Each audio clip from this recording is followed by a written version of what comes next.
All right, welcome to the Win MBNA webinar. Before we get started, to limit background noise, if you're not speaking, if you could be on mute, that would be really helpful. Please feel free to use the chat, which you can find at the bottom of your screen. I'll monitor that. If you have questions for our speaker or as we get into sharing our vision boards, I'll be monitoring that and help facilitate those questions. So now I will turn it over to our Win MBNA president, Abby Metcalf. Hello, everyone. Thank you all for being here. Today, we're going to talk about setting goals and tips for keeping them throughout the year. One tool for keeping our goals is vision boards. And so we're going to look at those a little bit later in our webinar. But for now, I would like to introduce our guest speaker, Lisa Troost, who will share some insight setting and keeping goals.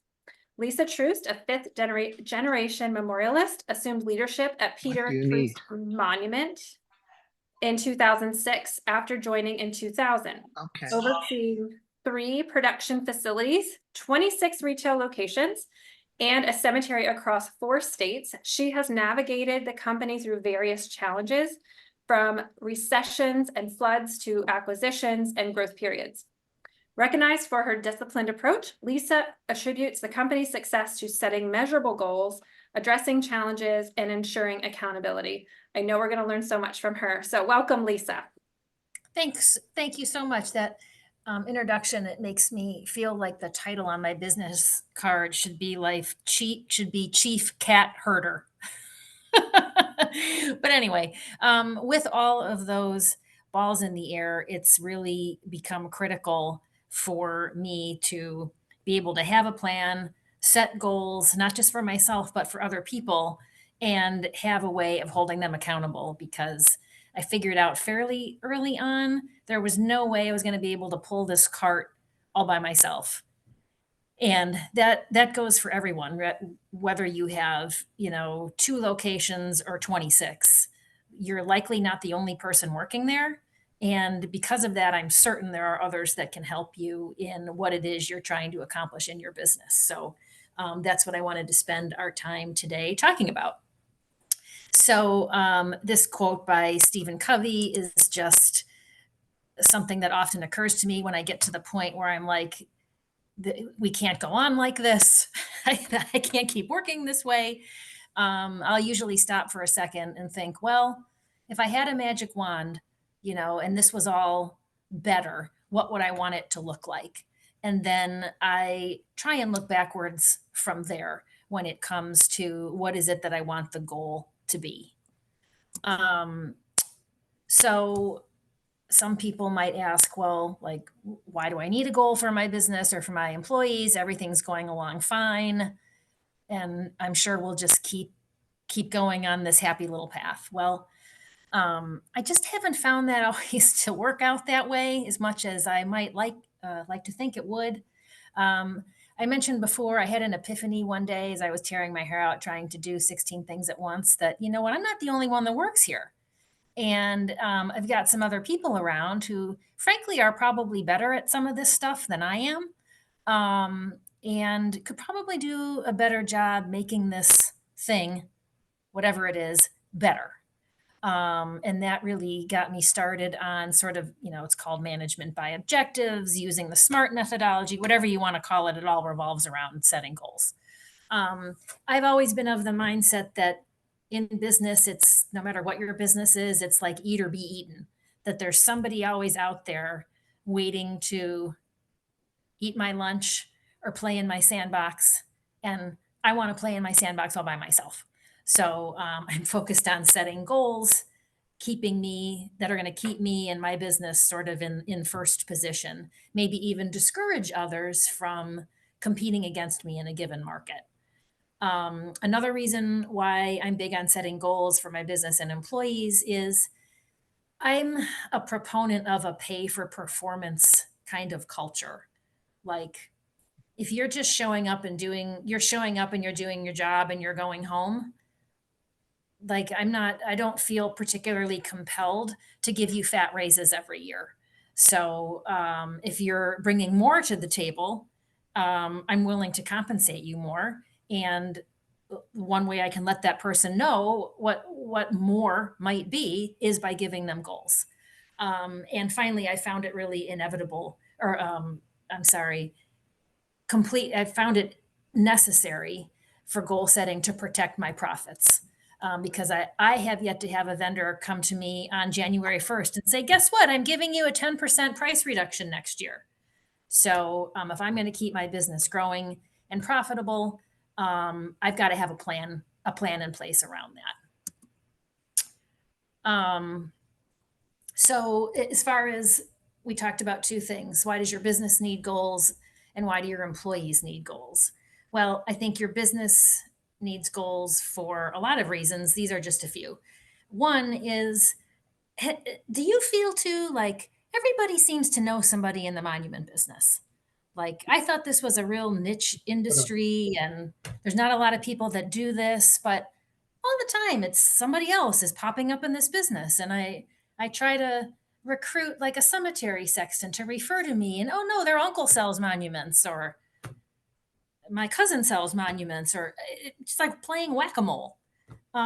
So I have to have a plan to grow my business, whether it's inside or outside, because there's always going to be new competitors or entrants into the market who are going to try and knock you or knock me out of our leadership position or dominant position.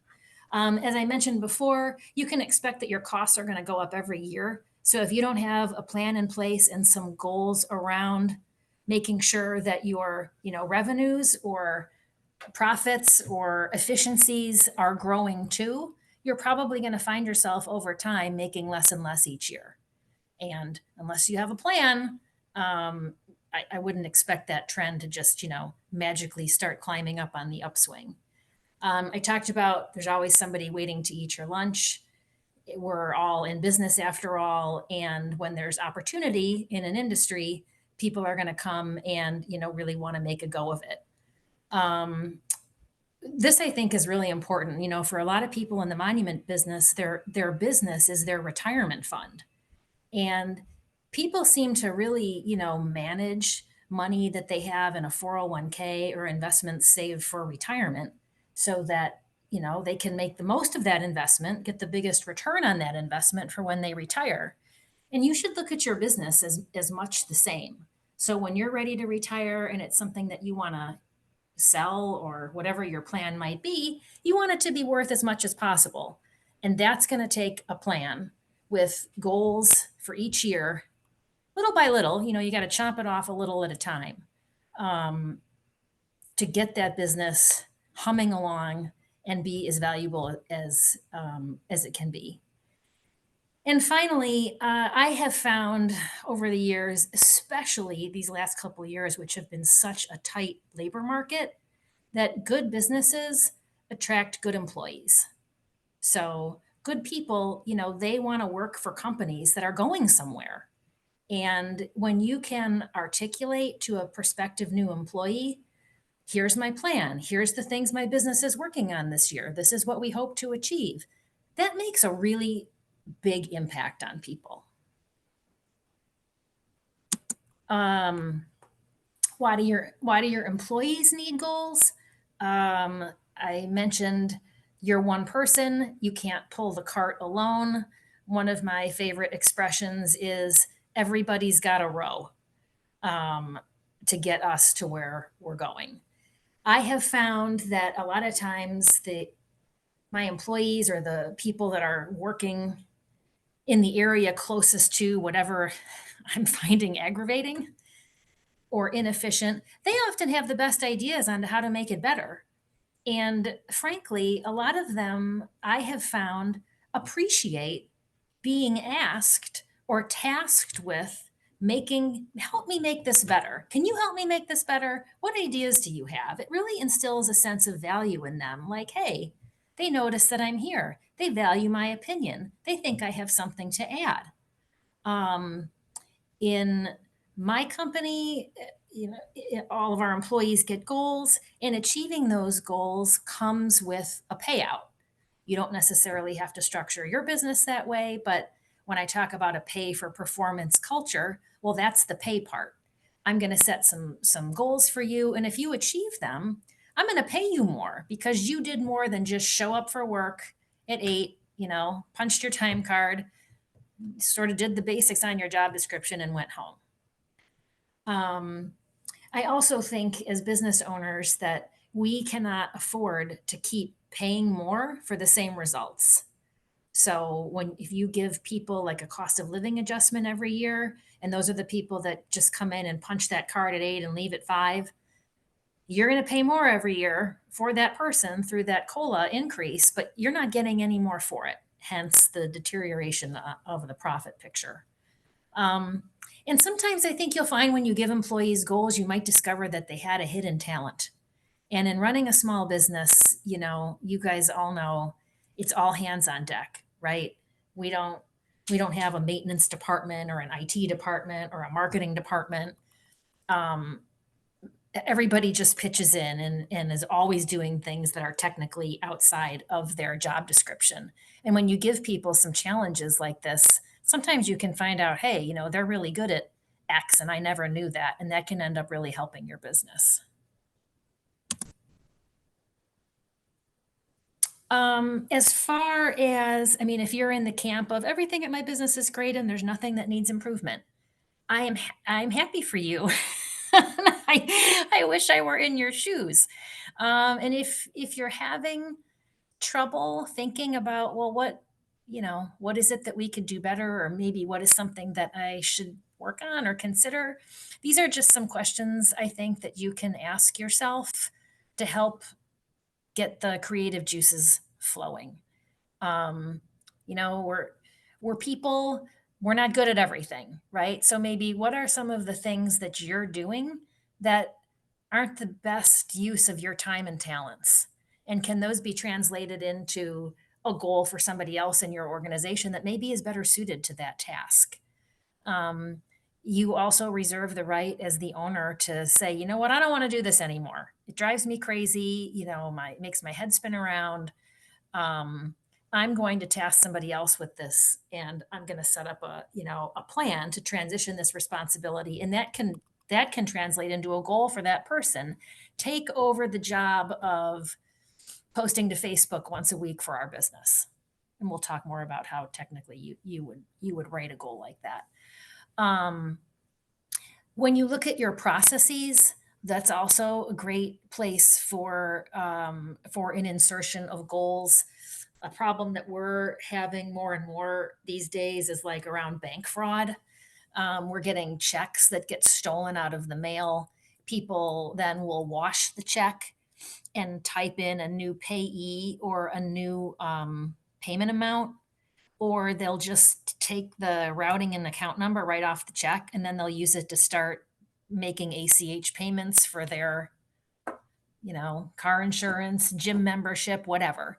So a process that we have goals set up around is reducing the number of checks we cut by 60% and moving to payment by Zelle, ACH, things like that.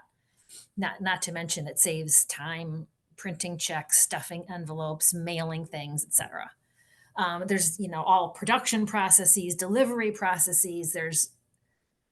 I'm pretty confident that there's opportunities in all of our businesses to make some improvements there. And you don't have to be the one to see that the process gets better. That's what all those other people in the business can help you with. Another thing I like to look at is what my competitors are doing better than me. And a competitor might be a cemetery or another monument dealer. I like to kind of troll around. I'll look at their websites. When I go to conferences, like I'll be in San Diego later, I spend a ton of time talking to other dealers and asking them lots of questions like, how do you handle this in your business? And how do you handle that? And then taking that information back and putting a plan in place around it.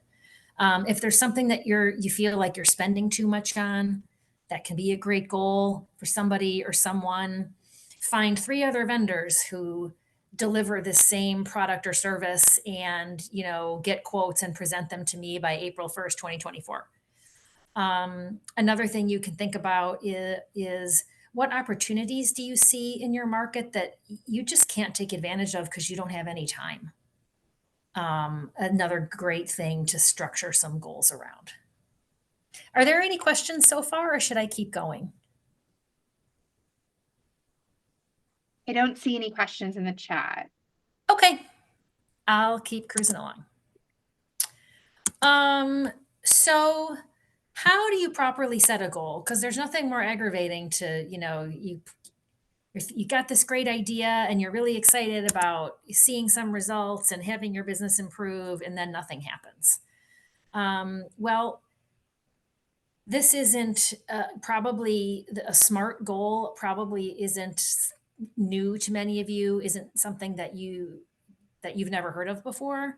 But this is really just the process that we use in our company. Maybe it's called different things, but this is what it boils down to: is having goals be specific, measurable, achievable, relevant, and timely.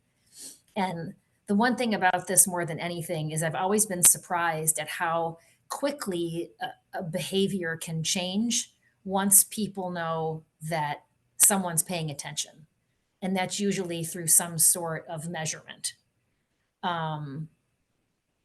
I have some detailed, detailed slides at the ends about SMART, but for now, we'll leave it at that. I just wanted to give you some kind of real world objectives, or I'm sorry, real world examples from my company about some areas that we had SMART goals established around for 2023. So these sort of very high level initiatives in the center of the screen were exactly that for my business in 2023. I met with some of our other members of our leadership team, and we focused on, where are we underperforming? Where is there room for improvement? And we kind of came up with these high level buckets of initiatives that we wanted to pursue in 2023. And then within each of those buckets, we set individual goals for different people in the company that would tie into those things. So employee development and retention was a big one, again, because of this tight labor market. And we found that we were having more turnover than was typical for us in a given year. So these are some of the goals that we established mostly for the supervisors in the company. And that's doing stay interviews with top talent. Everybody's heard a lot about exit interviews. And when you're doing an exit interview, it's too late to recover that person. So we want to work to keep that person, not talk to them about all the reasons why they're leaving after they change their mind. So we have kind of a structured set of questions that we ask high performers or top performers to make sure and sort of solicit their feedback, make sure they're happy in the role. Career development events are things like sending people to an MBNA conference or any kind of ongoing training. We had very specific objectives in place, people that we were going to send to specific training opportunities. We implemented an apprentice program in our production facilities to really try and attract better quality shop talent and kind of have something to go up against a union kind of job with by having that word apprentice. And that really seems to have worked well. Another thing that we do, we have started to do very regularly now is like an employee satisfaction survey. We call it an employee engagement survey, which are anonymous and, kind of give you an idea if something's going sideways. It gives you a heads up because you'll tend to see some themes in some of the answers. When it came to internal growth, so this is just, selling more out of an existing location. We set up specific goals around what we wanted to achieve in terms of a closing percentage with our walk-in customers, and what percentage of the internet leads that were coming in were we targeting to close. What we ended up doing with that, for example, is paying a higher commission to salespeople that close an internet lead versus a walk-in, because internet leads do, at least for us, in my opinion, they take a little more hustle to get those orders. more focused on community event participation. So for our branch managers, we had a goal in place about a specific community event in their neighborhood. It could be like there was a Main Street trick or treat. There was serving on the board of a local cemetery. There were specific events that they knew would happen in their community that they were given a goal that you have to attend this and maybe one other one. With social media, things that we set out to do this year were we had a target by location for how many 5-star reviews we wanted to see written about them or their location on Google and Yelp. With external growth, again, there were goals given to individuals in the organization around having like a cemetery sexton open house or wholesale opportunities. So some other monument dealers, for example, that we thought we could approach about doing their work for them because they didn't have a shop. And as far as shortened lead times go, that's something especially coming off of COVID. Everybody's eager to get back to something more realistic. And like for us, we wanted to deliver better than before COVID, not just get back to our same normal long lead times. Like let's try and do better than that, because this is the age of Amazon after all. And eventually it's going to get harder and harder, I think, to sell people on a 6-month lead time when they're like used to 6-hour delivery when they push, place order on Amazon. So these examples, these are not written in a SMART goal format on the screen. It's more just to kind of give you an idea of how that process works, starting with a higher level initiative and then filtering that down into, okay, like what are some, how do you eat an elephant one bite at a time kind of thing. So now I'm going to break that down into smaller goals that can get me to where I want to go on the higher level basis.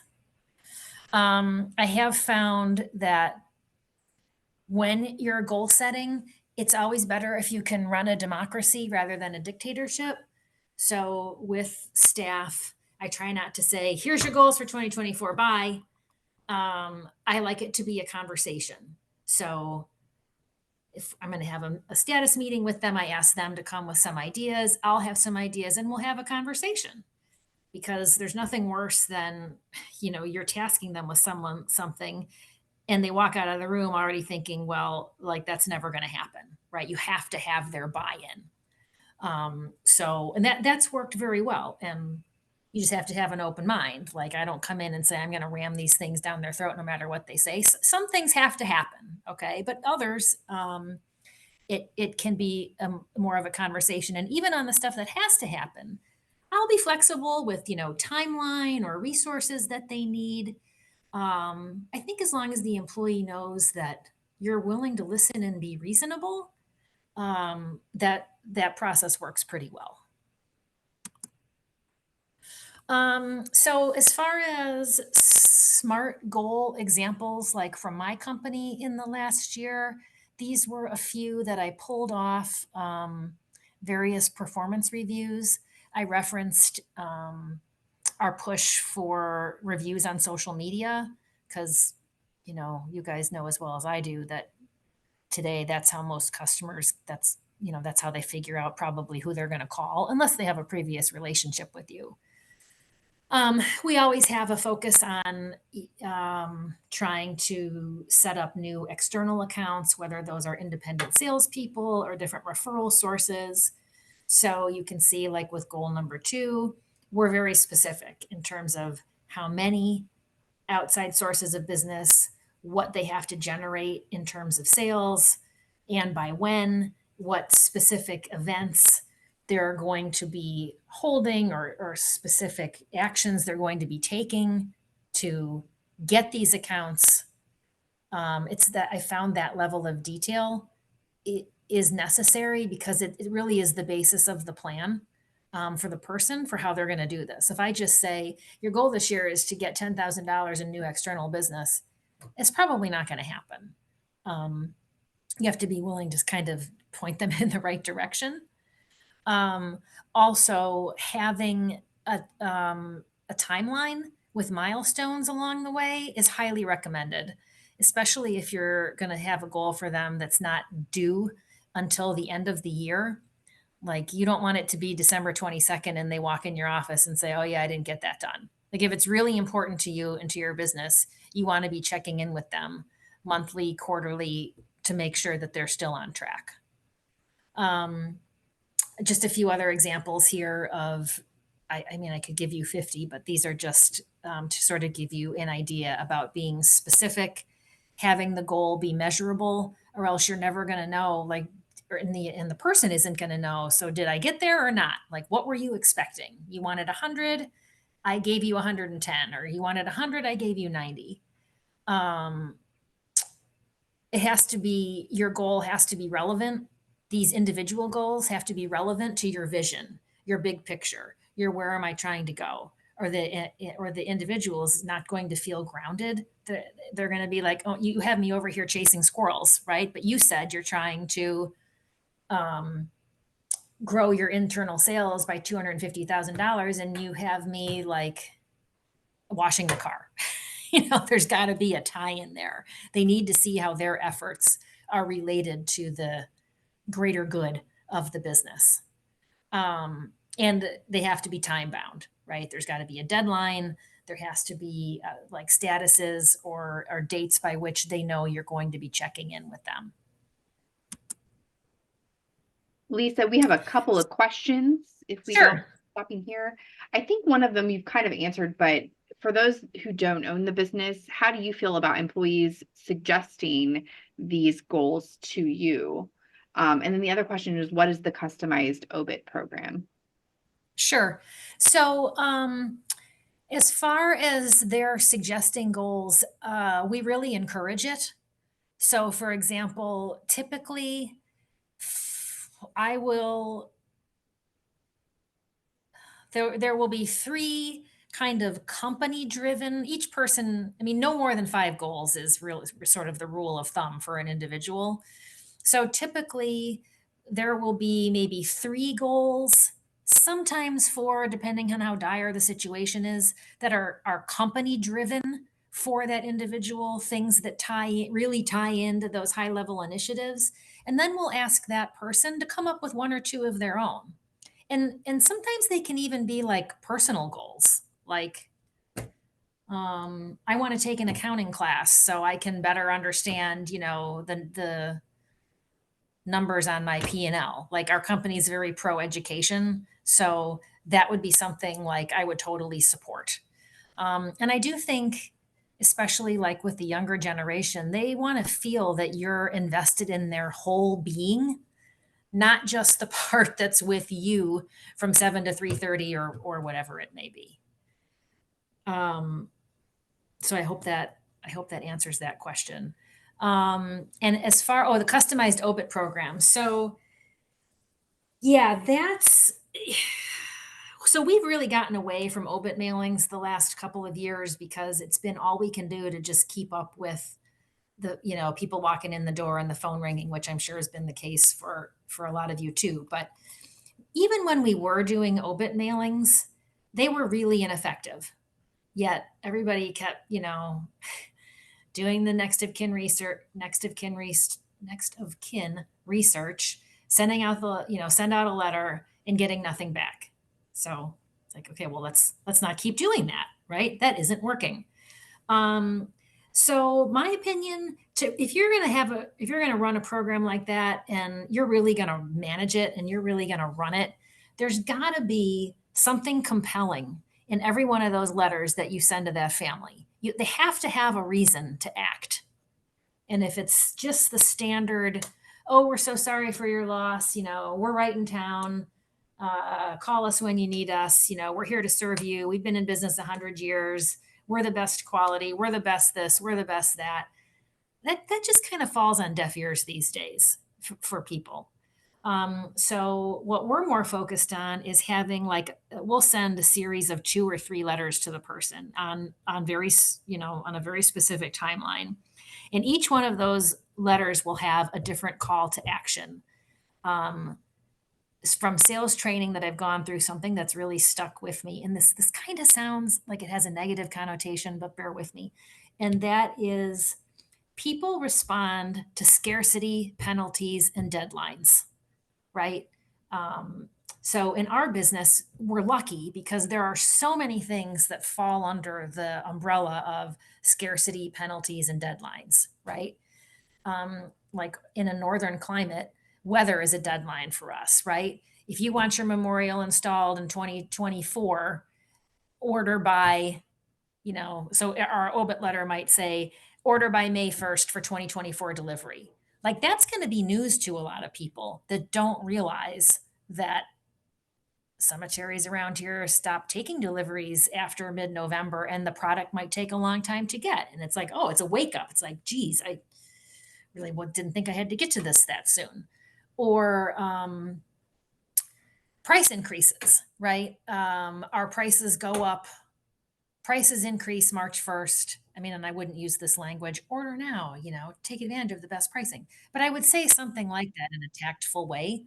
Or in November, you're planning, or December or whatever, order by December 31st for installation by Mother's Day. So we're managing those calls to action very carefully to give those people a reason to call us sooner rather than later. And our obit letters are very short because, one, if you can get a person to open it, right, which is not easy, you've got their attention statistically for about 7 seconds. So if you can't get your point across in 7 seconds or less, they're not going to read the rest of the letter.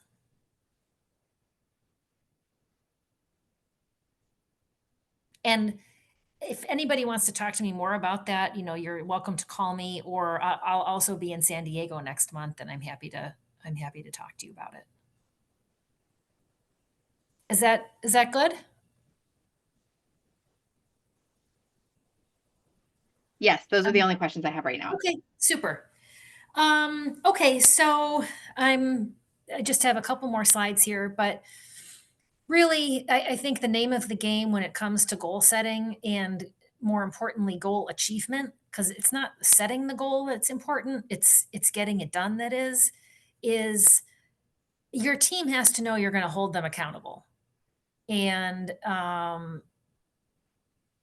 that can be a real culture change for some businesses. I will tell you, it definitely was for us.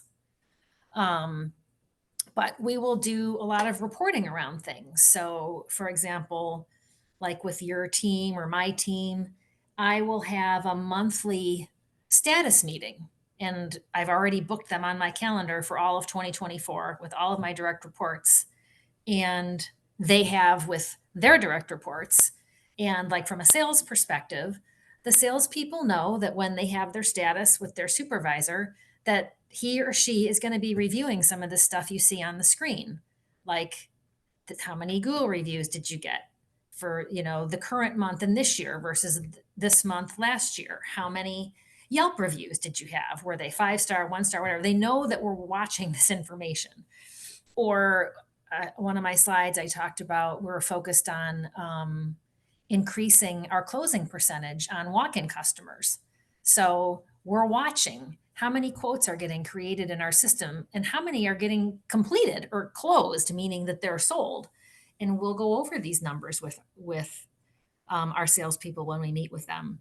Or on external sources of revenue, the top graphic in the screen, you'll see there's a line in yellow. It says FH total. That stands for funeral home.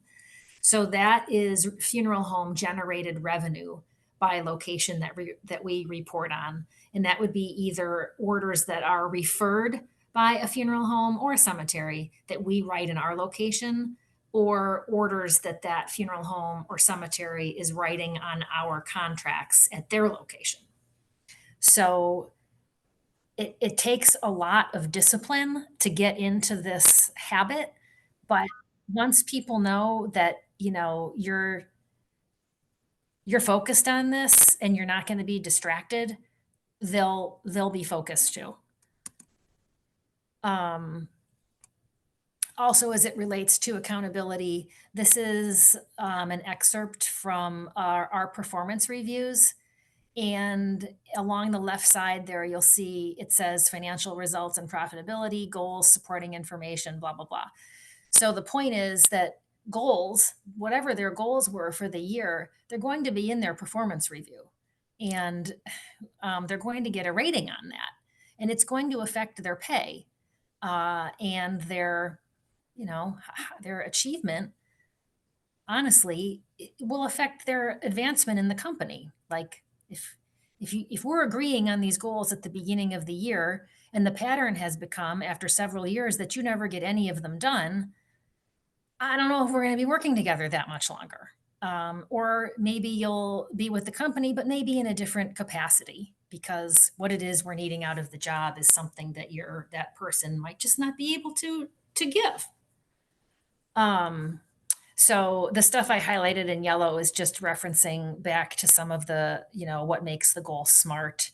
It's the deadline, the definition, it's specific, we're measuring it, there's a timeline in place. It's relevant to our broader company goal of the social media presence that we wanted to have. And it's also related to growing our internal sales, because when a customer sees you online and sees, hey, 77 people have found this place pretty good to deal with, they're going to quickly deduce that you're probably a pretty safe bet. You have one quick question. I think that's relevant to the goal setting. So this person doesn't currently do a good job of goal setting. They wanted to know if you think it would be better to start with individual goal setting or maybe team goals.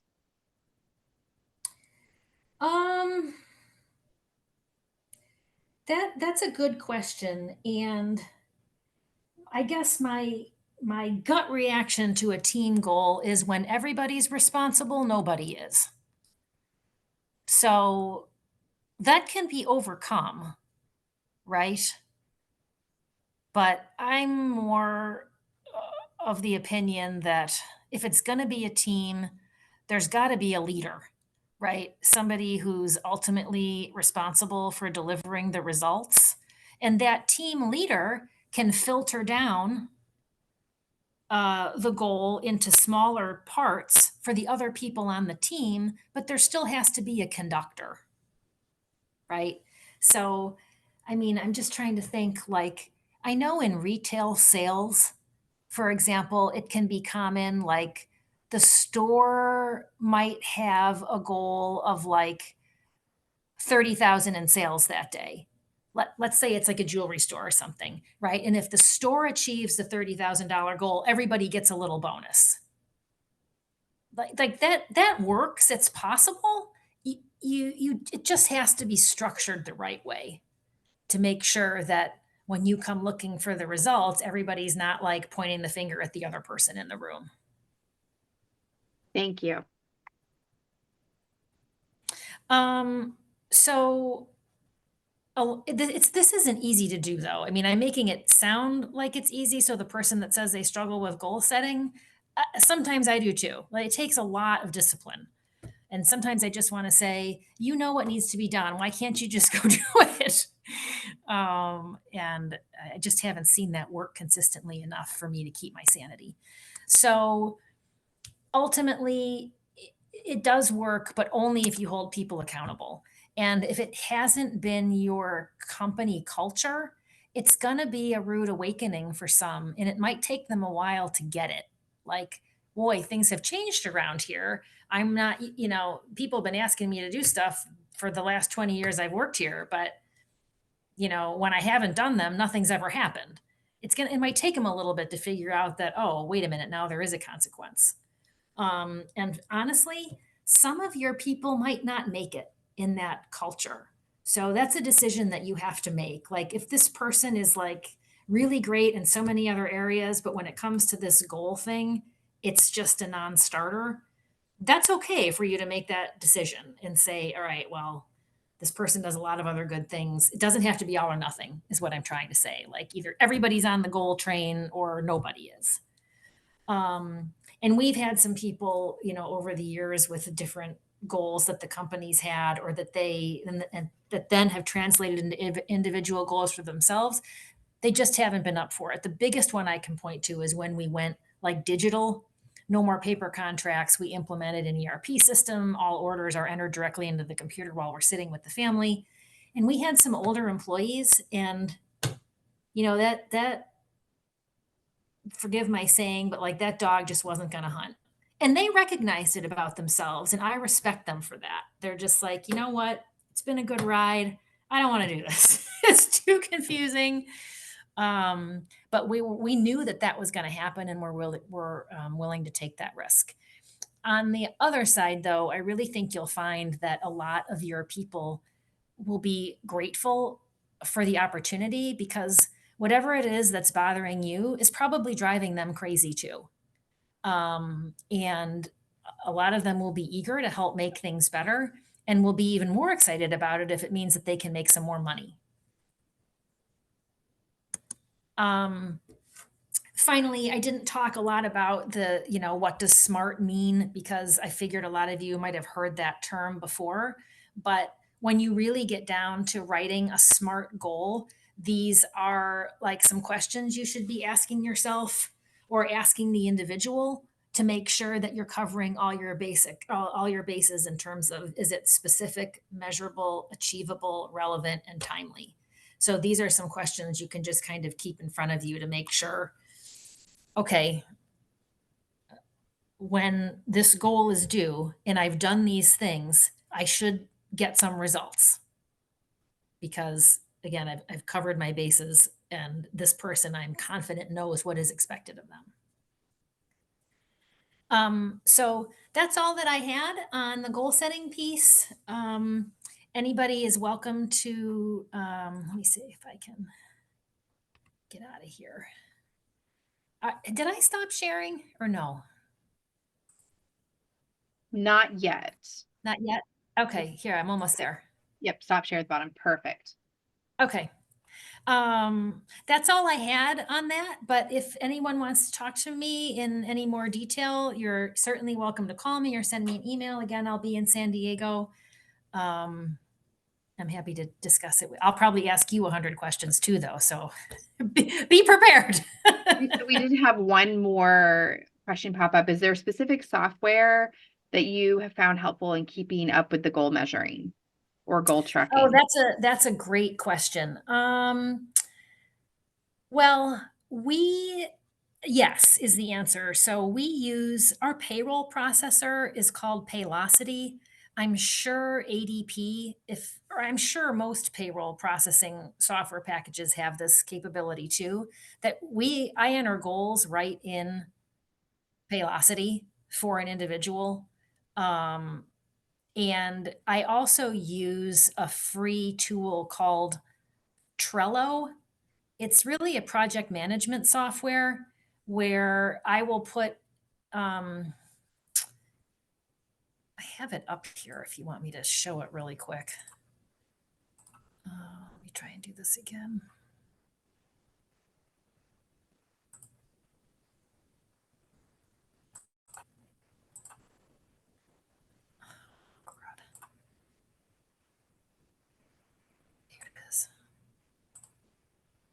Okay. So it's very, like, I have the free version because I'm cheap.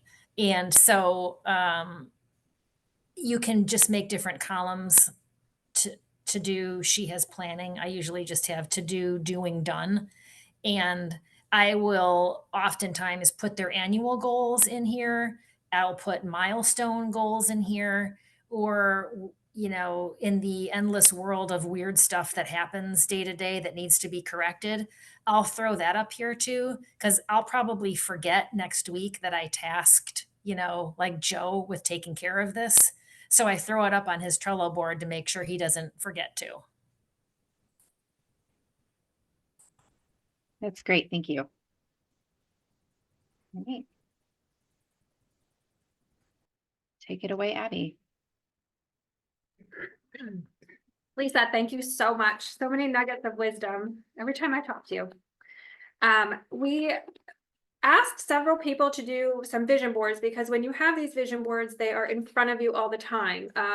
You know, you can put it on your phone if you do a digital version, or me, I'm a paper and pen person. So I did one that is just a physical version. And I'll show you one little part of it, and then I'm going to have somebody else show. Whoops, how do I do this? Oh, here. Can you see it? Share. Oh, wait. Sorry, guys, I'm not techie. Okay, so this is what's hanging on my wall. And so I have just sharing here. I have 3 career goals that I'm really going to focus on. And then I broke them down into steps that are manageable for me. Like I really want to do my CM exam. I have all my points, so I need to submit, you know, the paperwork that's required for that, and then plan my study habits and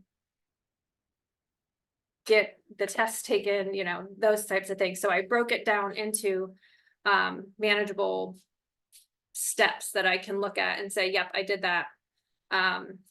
Increasing sales, I broke that down on how that's going to happen.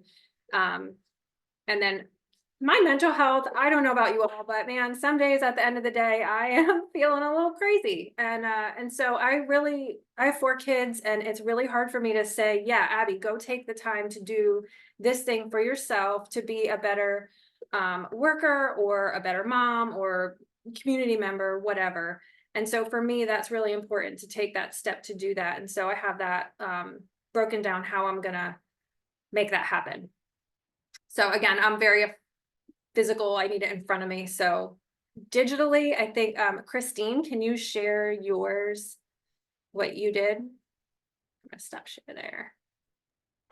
Yeah, I can do that. Let me also screen one. Can you see that? Yes. Yeah, okay, great. I made mine very simple. In mine, I made on Canva, and it's just going to hang on my wall here in the office. But this just solely pertains to my work. This year I've taken on extra roles, multiple roles. And so I have found that I think Lisa called them high level buckets. I would say that like proactive, present, and communication for me are those like high level buckets. Those are the big picture, and then they trickle down. So being proactive comes down to, for me, I would like to try using a quarterly goal setting system that I found. And from there, you then create weekly targets for the different projects. And so I'm going to try doing that. It also includes some time management.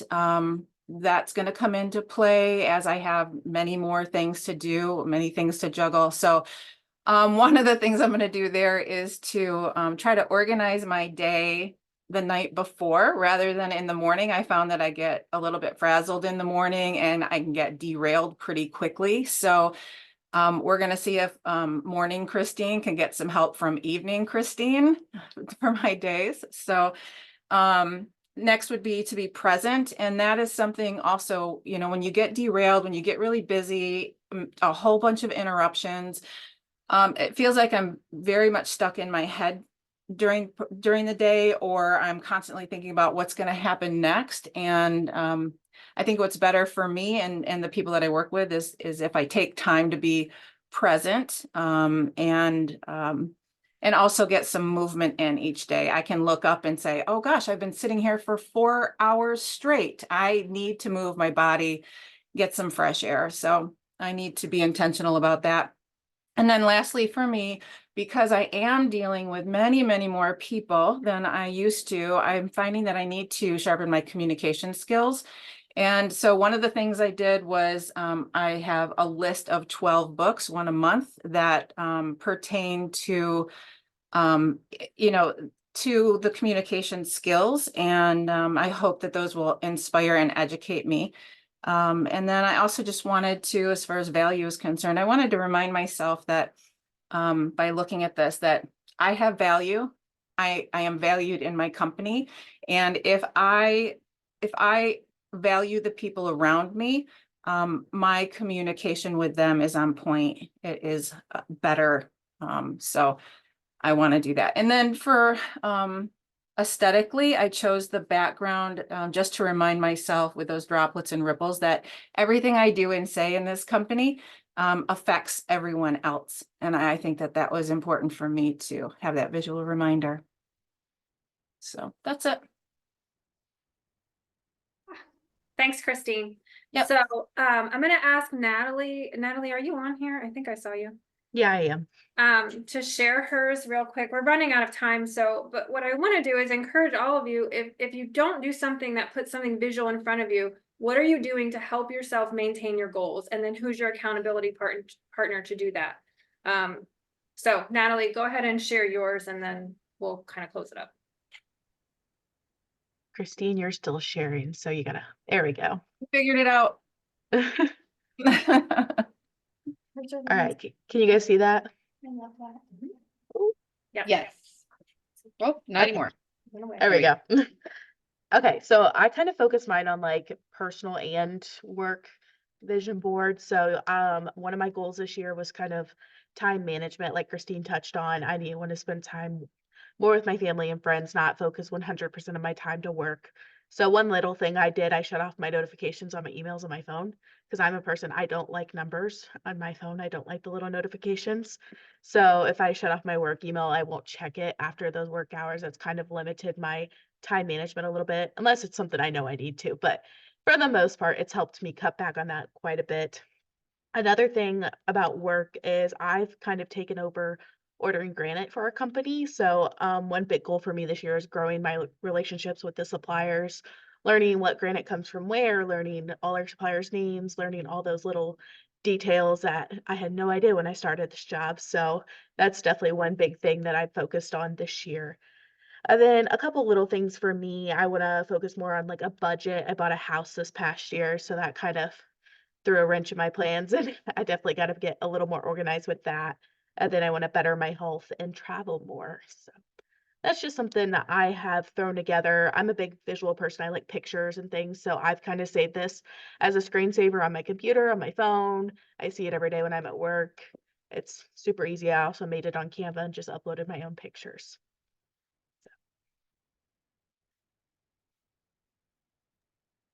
Does anyone else, like we had promoted a lot of this, and so I'm curious if anyone else on here had set up some goals or did any kind of vision board or something like that where that you might want to share a goal with us.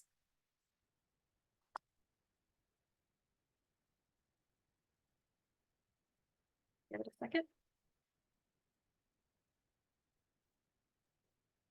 No. I'll be presenting at the MBNA conference in San Diego, and my goal is to not melt into a bucket of sweat on the floor while I'm up on the stage. And how can we hold you accountable to that, Trevor? Should we put a bottle of water up there for you? Some tissues. Or red wine. Okay. You'll do great. You will. I You'll do can great. it, you Looking can forward do to it. I'm in the same boat as Trevor on that. So Okay. My friend I told did- me when you get nervous, you should stand up in the Wonder Woman pose and speak it out loud saying, I'm excited, I'm not nervous, because the emotion that your body feels is biologically exactly the same. It's going to tell you that you're nervous and we interpret it that way, but really it's excited. And so then you can overcome your nervousness by being a Wonder Woman. So if I do that in the middle of the presentation, it's normal. Just ignore Hey, make it. sure I get credit for that though. Okay, I will. Trevor, I'll bring you a cape and some gold bracelets. Maybe a lasso too, just to help. Thank you. I I prefer did- to do the Indiana Jones thing, maybe not Wonder Woman. Fair enough. There were some questions in the chat. I just wanted to say I posted a couple of responses if anybody put something out there and I didn't speak to it. Okay, Kim, I mean, I know that this is recorded, but where will we be able to find the recording once this is done? If you want to touch on that real quick. Yeah, it is being recorded. We'll get that posted and we'll share a link out in the WIN MBNA Facebook group. We'll share a link to the video. So that would be the best place to find it. If Okay. you not see it there, feel free to reach out to me and I can get it to you directly. Is it possible to email those to the people who participated? I've got some people that are not on Facebook, so they miss. Sure, absolutely. I can email it out to those that were registered as well. Okay, great. And Well, we included it in the MB brief email after the last webinar, so we could put it there as well. Well, we are running out of time, but I just wanted to say thank you so much to Lisa and everyone who has participated, whether you shared a vision board or you gained some extra knowledge today. Your participation is a really awesome support to the women's division MBNA, and it means a lot to me. I know it means a lot to our other leadership as well, and I hope that you found value in it because that's our goal.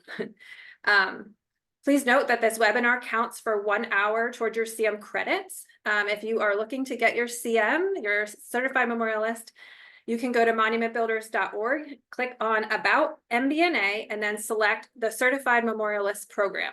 And there are some steps involved in doing that, points that you need to accumulate and things like that. If you're not already doing so, please find the WIN MBNA Facebook page group and request to join.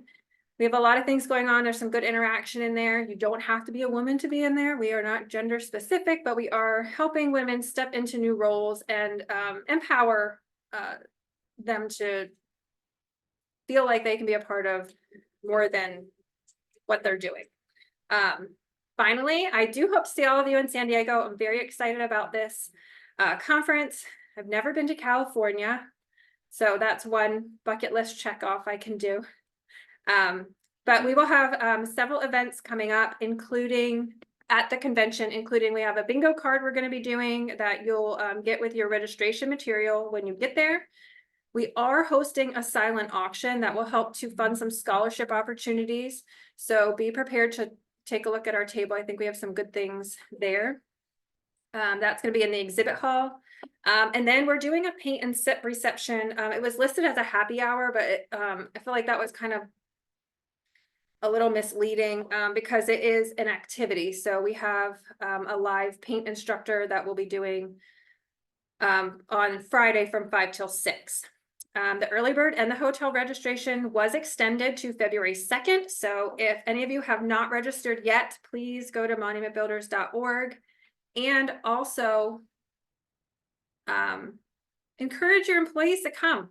I think it's a great opportunity for them. I know I learn a lot, and I don't really think you can go wrong by attending anything when it's your education moving forward. So anyway, thank you all so much again for participating, and I hope you all have a great evening. Thank you, everybody.